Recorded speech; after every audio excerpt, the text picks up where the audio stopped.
Assalamualaikum warahmatullahi wabarakatuh. Salam sejahtera. Bapak Ibu yang saya hormati, saya Rizky Amalia, ASN P3K Kabupaten Cirebon dengan SK pengangkatan tahun 2022 pada unit kerja SMP Negeri 1 Sumber dalam naungan Dinas Pendidikan Pemerintah Kabupaten Cirebon. Pada kesempatan ini, saya sebagai peserta orientasi P3K Kabupaten Cirebon yang diselenggarakan pada tanggal 13 sampai 30 November 2023 diselenggarakan oleh BKPSDM Kabupaten Cirebon akan memaparkan rencana hasil kerja selama masa kontrak P3K. Ya. Latar belakang Undang-Undang Nomor 20 Tahun 2023 tentang Aparatur Sipil Negara. Di sini dijelaskan bahwa aparatur sipil negara itu dibagi dua. Yang satu adalah PNS, pegawai negeri sipil, dan yang kedua adalah P3K. Yang kedua adalah Keplan nomor 289/K-PDP.07/2022 tentang pedoman orientasi P3K, di mana di sini pedoman ini ada tentang kita mengikuti orientasi P3K dan MOOCK. Nah, maksud dan tujuan dalam mengadakan orientasi P3K ini adalah peserta mampu memahami tugas dan fungsi ASN. 2. Pengenalan nilai dan etika pada instansi pemerintah. Dan yang ketiga, diharapkan mampu mengaktualisasikan nilai-nilai dasar ASN berakhlak serta dapat melaksanakan tugas yang menjadi kewajibannya dalam melaksanakan program pemerintahan di unit kerjanya. Nah, waktu dan tepatnya itu tanggal 13 sampai tanggal 30 November 2023, tempat di SMP Negeri 1 Sumber melalui pembelajaran daring, yaitu ada dua, Google Classroom dan Google Meet. Nah, visi misi pemerintah Kabupaten Cirebon. Nah, di sini visinya terwujudnya Kabupaten Cirebon yang berbudaya, sejahtera, agamis, maju, dan aman. Misinya Kabupaten Cirebon berbudaya. Ya, yang kedua adalah Kabupaten Cirebon sejahtera, Kabupaten Cirebon agamis, Kabupaten Cirebon maju, dan yang terakhir Kabupaten Cirebon yang aman. Nah, di sini ada SOTK OPD Kabupaten Cirebon, ya, struktur organisasi tata laksana kerja pada pemerintahan Kabupaten Cirebon. Bagian struktur organisasi yaitu ada sekretaris daerah, ya, dan ditandatangani oleh sekretaris daerah yaitu Sekda. Ya. Kemudian manajemen kepegawaian dan penilaian kinerja P3K. Dasar hukumnya ada Undang-Undang Nomor 20 Tahun 2023 Pasal 5 tentang Aparatur Sipil Negara dan Peraturan Pemerintah 49 Tahun 2018 tentang manajemen P3K. Yang pertama definisinya, ya, warga negara Indonesia yang memenuhi pernyataan tertentu yang diangkat berdasarkan perjanjian kerja untuk jangka waktu tertentu dalam rangka melaksanakan tugas pemerintahan. Kemudian manajemen kepegawaian dan penilaian kinerja P3K itu ada 9. Yang pertama, penetapan kebutuhan P3K. Yang kedua, pengadaan P3K. Yang ketiga, pengangkatan menjadi P3K. Keempat, perjanjian kerja. Yang kelima, pengembangan kompetensi dan pemberian penghargaan.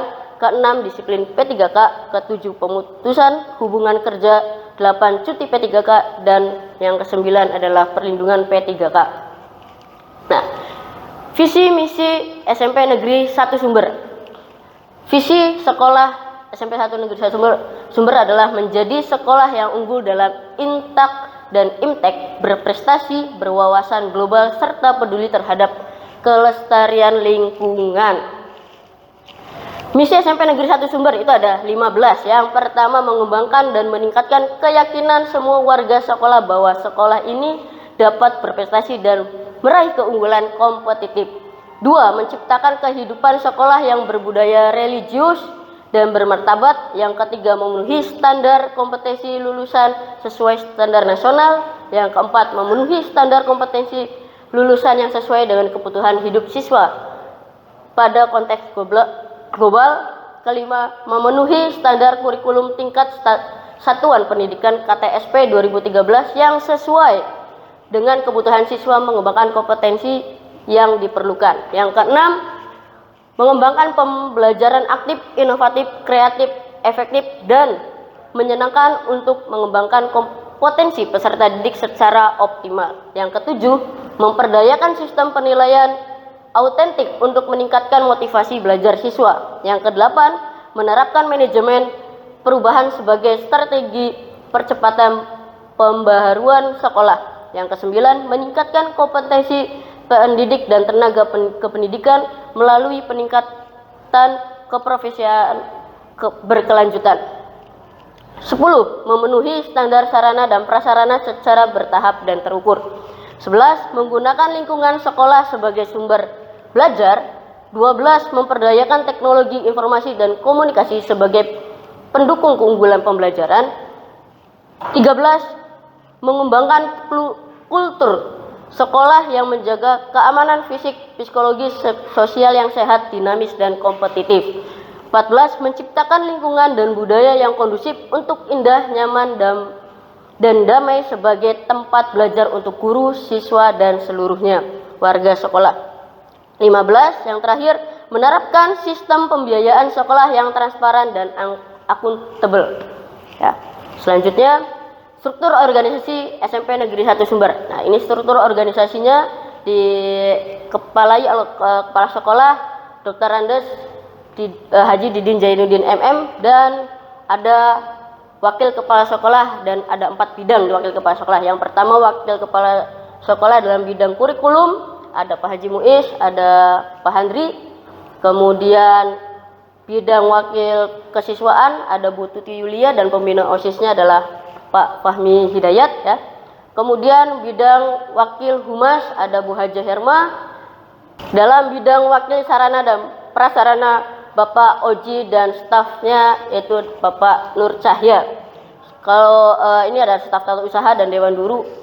Kalau keseluruhannya kurang lebih ada 80 ya, 80 staf tata usaha dan dewan guru. Kemudian tupoksi ASNP 3K. Ya. Yang pertama, merencanakan pembelajaran. Karena saya pribadi adalah ASNP 3K sebagai guru, ya, maka tupoksinya adalah merencanakan pembelajaran. Merencanakan pembelajaran ini di mana kita merancang untuk membuat modul ajar anak, ya, supaya kita bisa melaksanakan pembelajaran. Nah, ketika sudah merancang dan merencanakan, kemudian kita melaksanakan pembelajaran kepada anak, ya, agar melaksanakan pembelajaran itu menyenangkan bagi anak. Kemudian setelah melaksanakan pembelajaran, ketiga itu adalah menilai hasil pembelajaran. Nah, hasil pembelajaran inilah yang nanti akan berada di membimbing dan melatih peserta didik hasilnya, ya. Nah, membimbing dan melatih peserta didik ini karena peserta didik ada yang kurang, ada yang munculnya minat dan bakat, itu bisa diarahkan kepada minat dan bakat, misalkan mengikuti ekstrakurikuler, ya. Dan bagi yang kurang, ya, mungkin bisa dimotivasi biar dia bisa mengikuti pembelajaran yang menyenangkan dan tidak malu lagi untuk pendidikan jasmani. Kemudian yang terakhir, melaksanakan tugas tambahan. Contohnya melaksanakan tugas tambahan itu seperti wali kelas atau menjadi pembina ekstrakurikuler. Lanjut, nah ini adalah rencana hasil P3K yang metrik rencana hasil P3K selama masa kontrak. Yang pertama itu adalah merancang pembelajaran yang menyenangkan untuk peserta didik dalam kegiatan belajar di kelas.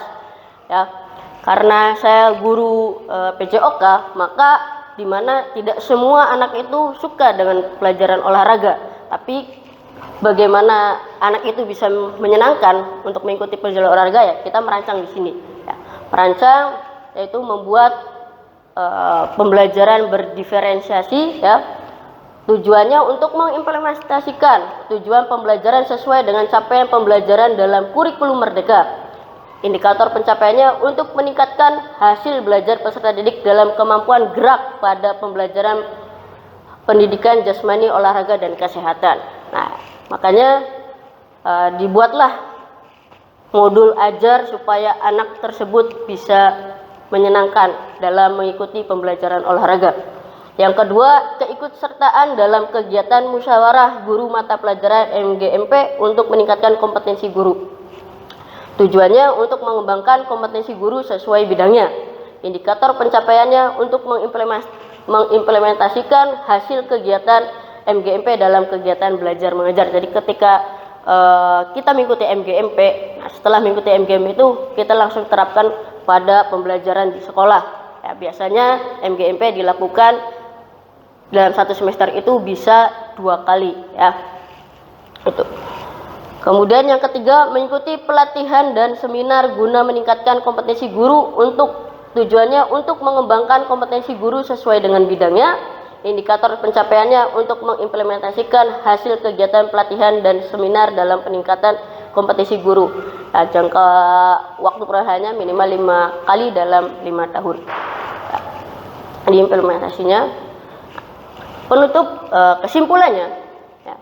Kesimpulannya dari yang saya buat adalah berdasarkan kebutuhan sekolah terhadap materi yang harus dikuasai siswa, maka dengan kegiatan pembelajaran dengan menggunakan RPP berdiferensiasi ini diharapkan siswa dapat lebih mudah memahami materi supaya kegiatan belajar mengajar berlangsung efektif, interaktif, dan menyenangkan sehingga dapat memberikan pengaruh dalam meningkatkan kemampuan kognitif siswa.